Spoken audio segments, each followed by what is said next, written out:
అరే మొత్తవారి డిమార్ట్ సామాన్ చెప్తా రాసుకో. అది డిమార్ట్ సామాన్లు కాదే, ఇంట్లోకి కావాల్సిన సామాన్లు.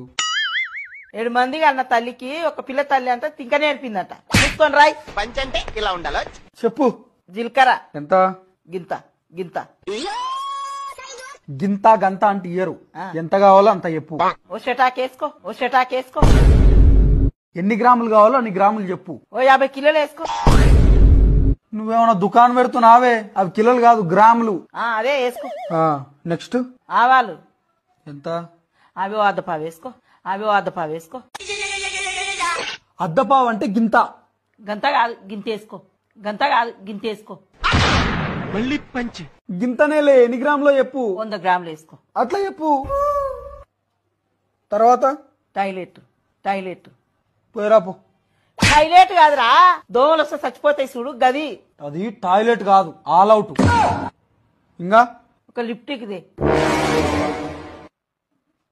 నువ్వెప్పటి నుంచి లిప్స్టిక్ పెట్టుకుంటున్నావే?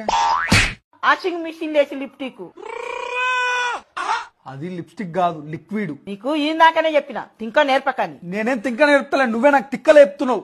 చక్క చెప్పు. ఓ పోరడా. పోరడా? ఆడేవాడు? ముఖానే కేస్తున్న పౌడర్ రా.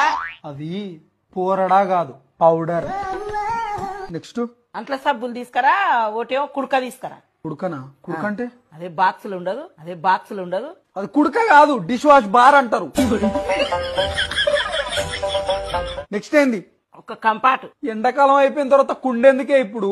కుండ కాదురా, బట్టలకేస్తే కమ్మటి వాసన వస్తుంది చూడు గది గది. అది కంఫర్ట్ కాదే, కంఫర్ట్. నీకోదండ, నీ సామాన్ల కోదండ, నేను రాయను పో. లచ్చలు లచ్చలు వచ్చి చదివించినాం కదా, నీకు సామాన్ రాయనికి శాతనైతే లేదు.